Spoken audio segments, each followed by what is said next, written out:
Hi, my name is David Blatt. This Dhamma talk is on the workings of Kamma. It's based on the book, The Workings of Kamma by Paul Sayadaw. The book is based on the Buddhist scriptures and commentary. I use the Pali term Kamma instead of the more familiar Sanskrit karma because in this lineage, Theravada, the teachings were handed down in a language called Pali. With certain terms, like Dhamma instead of Dharma, I prefer to use the Pali. Most people are familiar with Kamma, and if you ask them to explain it, they'll say something like, what comes around goes around. Or, when you do good things happen. When you do bad things happen. And that's largely correct, but as we'll see, it's much more complicated. In this talk, I'll give a broad overview, but I'll also go into great detail. For background, the teachings come in what are called the three baskets. There's the Vinaya, or monastic code. There are the suttas, or sutras, or discourses, and they tend to be fairly accessible. And there's the Abhidhamma, which is very technical and detailed. This talk draws primarily on the suttas and Abhidhamma, with an emphasis on the Abhidhamma. I'll present a lot of information and go relatively quickly, something I wouldn't do if I were giving the talk live. But since it's being taped, you have the opportunity to pause and to replay.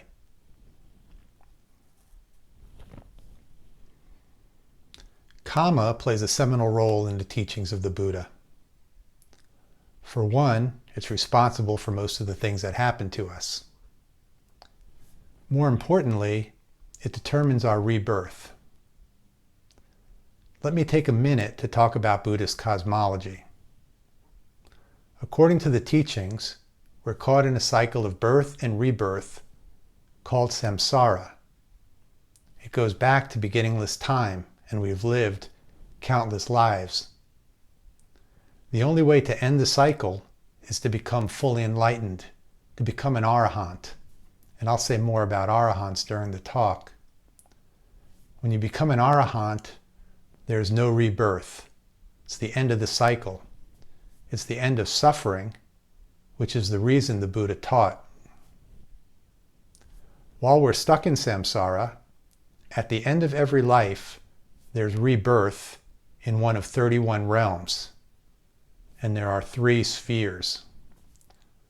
In the sense sphere, there are the hell realms, the animal realm, the Pita or hungry ghost realm, the Asura realm, the human realm, in which we took birth in this lifetime, and the heavenly realms. There are also the heavenly realms of the fine material and immaterial spheres. Kamma determines the realm in which there's rebirth.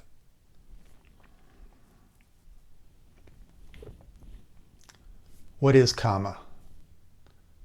Literally, Kamma means action or deed. In the context of the teachings, it refers to volitional or intentional action. To further explain it, I'll have to get very technical. One of the great teachings of the Buddha is the teaching of not self. According to the Abhidhamma, there are 3 constituents of ultimate reality. And here we're talking about the conditioned world in which we live, as opposed to nibbana or nirvana, enlightenment, the unconditioned. The 3 constituents are matter, consciousness, which is that which knows or cognizes an object, and mental factors that arise with consciousness and perform certain functions. Some examples of mental factors are envy, conceit, mindfulness.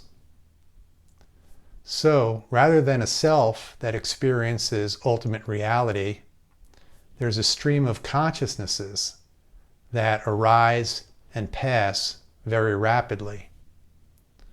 According to the teachings, they arise and pass hundreds of thousands, millions, billions, perhaps more times per second.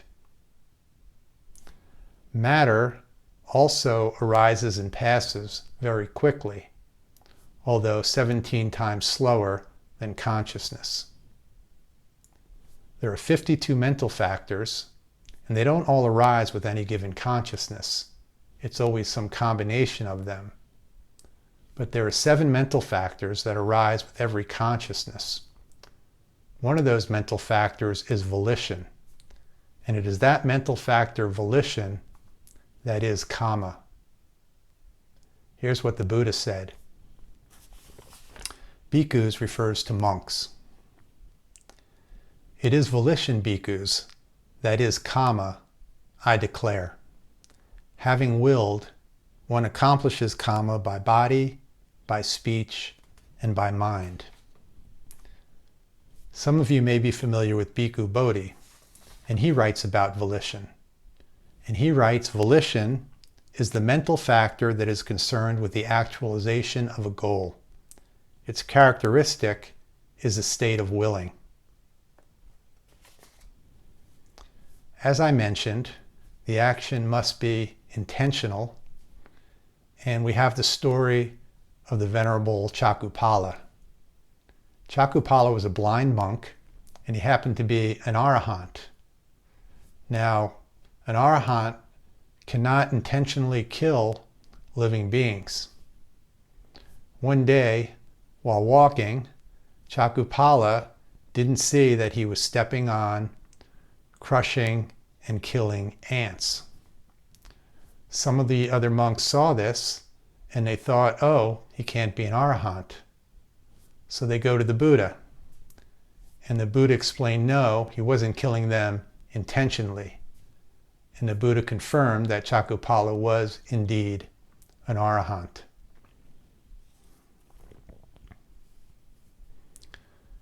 Now, I mentioned that according to the Abhidhamma, there are 3 constituents of ultimate reality. The suttas have a slightly different formulation. Like the Abhidhamma, there's matter and consciousness. But instead of 52 mental factors, they separate out 2 of the mental factors, feeling and perception. And the remaining mental factors are often referred to as mental formations. So according to the suttas, the constituents of ultimate reality are matter, feeling, perception, mental formations, and consciousness. Now, some of you might recognize these as the 5 aggregates, or the 5 aggregates of clinging. And according to the teachings, the 5 aggregates of clinging are the first noble truth, the truth of suffering.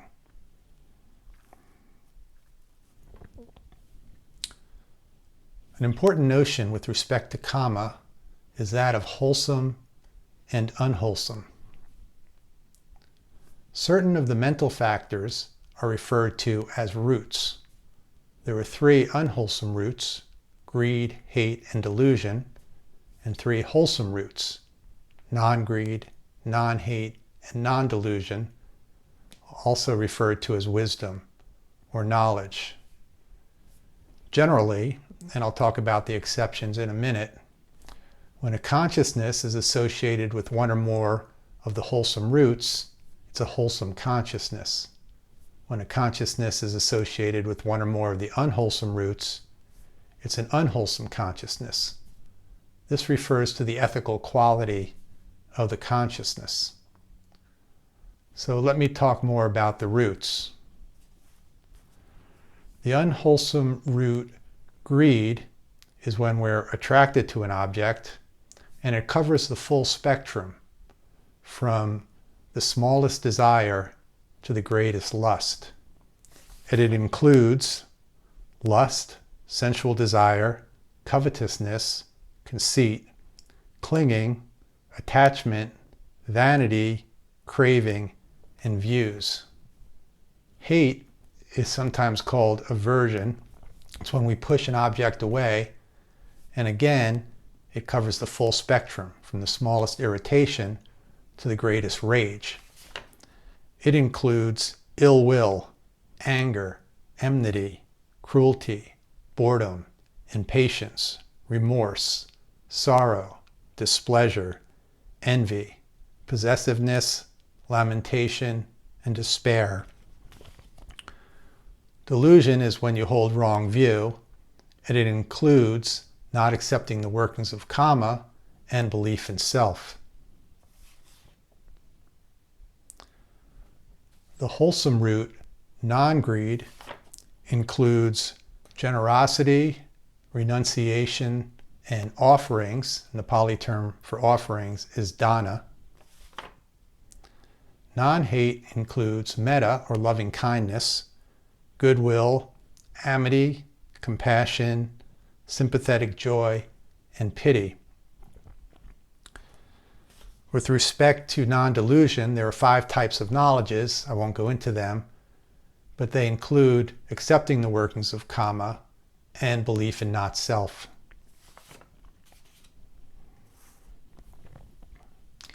Importantly, the volition associated with the consciousness takes on the same ethical quality as the consciousness. A wholesome consciousness has wholesome volition and generates wholesome Kamma. An unwholesome consciousness has unwholesome volition and generates unwholesome Kamma. Now, I mentioned that volition is present in every consciousness, but not every consciousness is wholesome or unwholesome. There are what are called indeterminate consciousnesses, and they don't generate Kamma. And there are 2 types. There's resultant consciousnesses and functional consciousnesses. For example, when an arahant acts intentionally, he or she does not generate Kamma. It's referred to as an indeterminate or functional consciousness, and it's functional volition. And I should mention that not all consciousnesses have roots.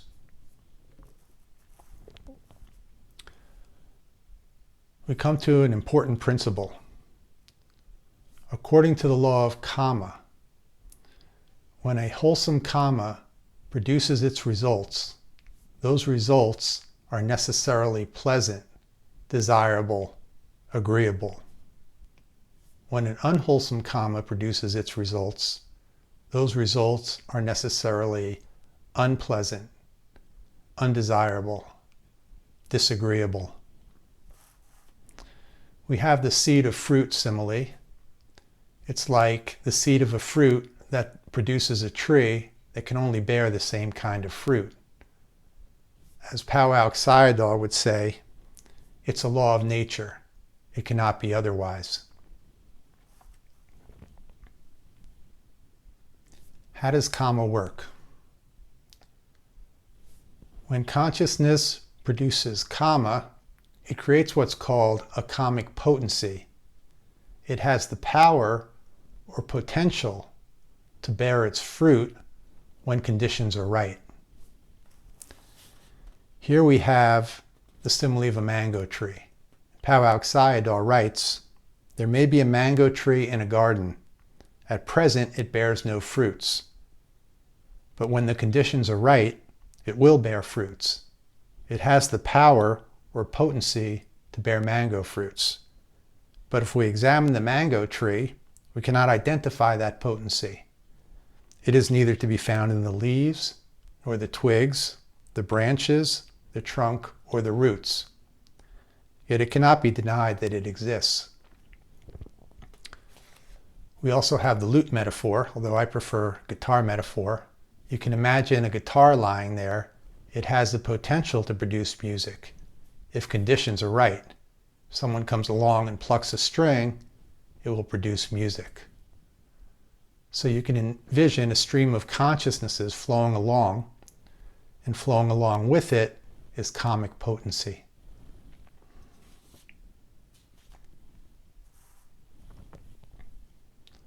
Some people think they can connect a past action and the Kamma it generated with the present result. But for the most part, we can't. This is considered one of the four imponderables, and the Buddha advised against thinking about it.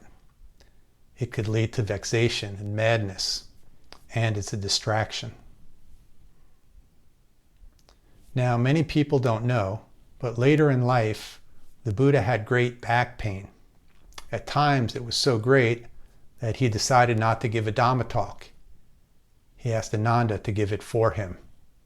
The Buddha explained that in one of his past lives, he had been a wrestler, and while wrestling, he had broken the back of his opponent. It was the Kamma from that action that was now bearing its fruits and causing great back pain. Now, I mentioned earlier that an arahant does not generate Kamma, but we can see from this story that an arahant can still suffer the consequences of Kamma that was generated before he or she became an arahant.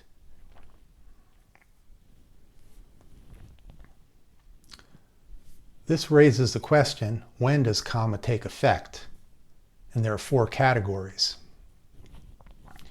Presently effective Kamma is Kamma, if it's to bear its results, will do so in the present life. If it doesn't bear its fruits in the present life, the Kamma will lapse. Subsequently effective Kamma is Kamma, if it's to bear its fruits, will do so in the next life, or that Kamma will lapse. Indefinitely effective Kamma is Kamma, if it's to bear its fruits, will do so sometime after the next life. The fourth category is lapsed Kamma, and I've given two examples. The third is when an arahant dies, it's called entering parinibbana, all the Kamma lapses.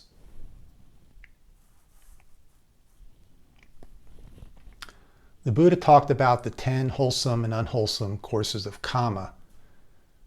These are actions, when done to completion, generate Kamma strong enough to produce a rebirth.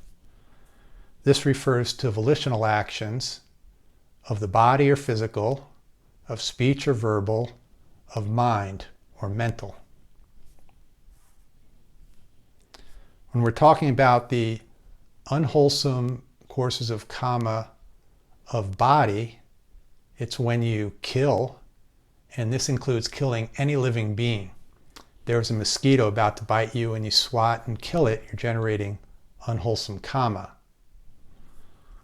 Also, when you steal, when you engage in sexual misconduct. Unwholesome courses of Kamma of speech are when you lie, and this includes not only big lies, but small lies, white lies. When you engage in malicious speech, in harsh speech, in gossip. Unwholesome courses of Kamma of mind are when you covet, have ill will, and hold a wrong view. And again, this includes denying the workings of Kamma. The 10 wholesome courses of Kamma are when we abstain from these actions. When we abstain from killing, from stealing, from engaging in sexual misconduct. When we abstain from lying, from malicious speech, from harsh speech, and from gossip. And some of you might recognize these last four as the Noble Eightfold Path Factor right speech. And finally, when we abstain from covetousness and ill will, when we hold right view. I'll say a word about the death process. At the end of every life, there's a final consciousness. It's called the death consciousness. At that moment, some Kamma ripens or matures, and it's that Kamma that produces rebirth.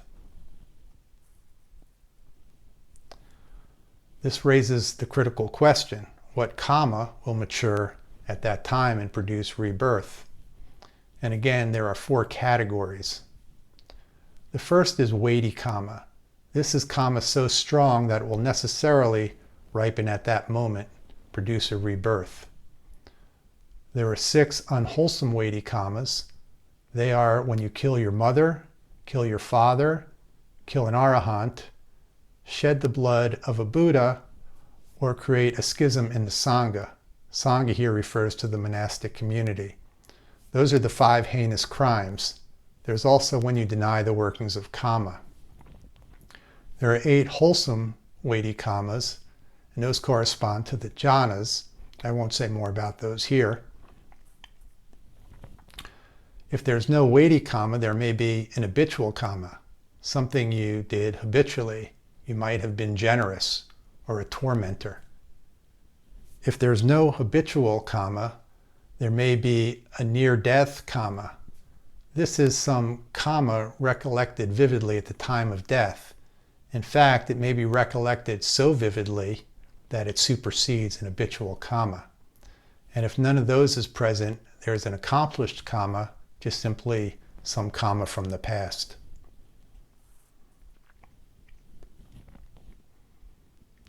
Kamma also has 4 different functions. Productive kamma produces what's called materiality, mentality at birth and throughout life.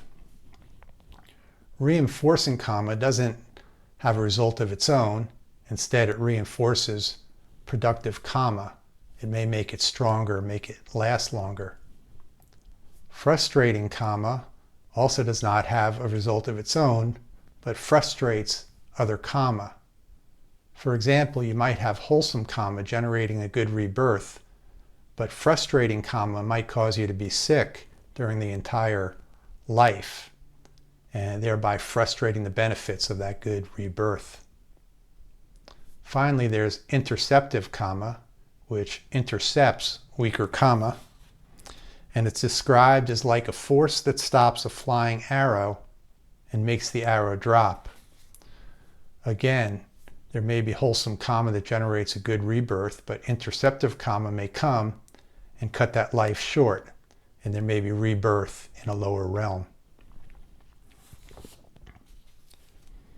We have the story of the Venerable Devadatta.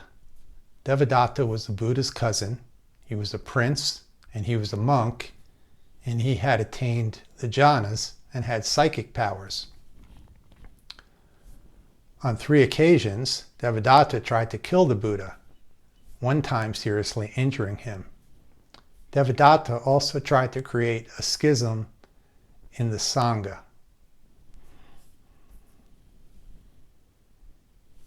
It was productive kamma that was responsible for his good rebirth. It was productive and reinforcing kamma that was responsible for his continued good life as a prince and as a monk. Shortly after trying to create a schism in the Sangha, Devadatta lost respect. This was a result of frustrating kamma. He also lost his ability to attain jhana, his psychic powers, and not long afterwards, he died and took rebirth in one of the hell realms.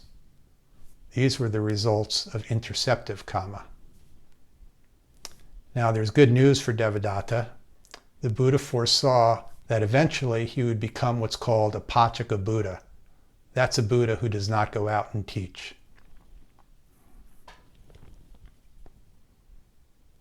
Kamma is also responsible for our traits and our temperament. For example, you may be short-lived or long-lived, depending on whether or not you engaged in killing. You may be sickly or healthy, depending on whether or not you're a tormentor.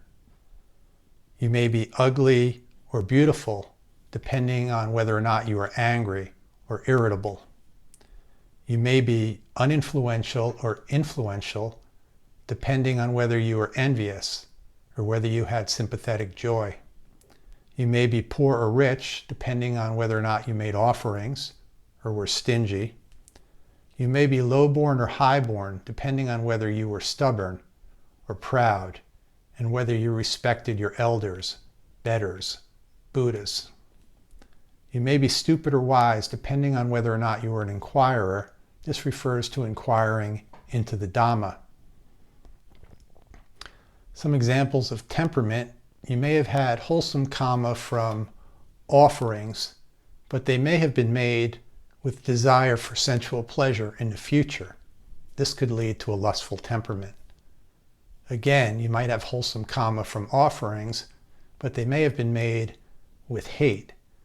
This could lead to being easily angered or bored.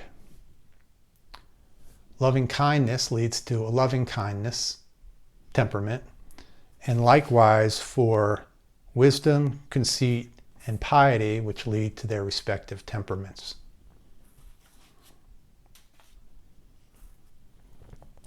I'll say a word about enlightenment. According to the teachings, there are 4 stages of enlightenment. There's a stream enterer, a once returner, a non-returner, and an arahant. Now, some people mistakenly believe that an arahant has no rebirth because an arahant does not generate kamma. But there's actually a different explanation. When you become an arahant, it serves as interceptive kamma, and it intercepts any kamma that would have matured at the time of death. So at the time of death, there is no kamma to generate or produce a rebirth, so there is no rebirth.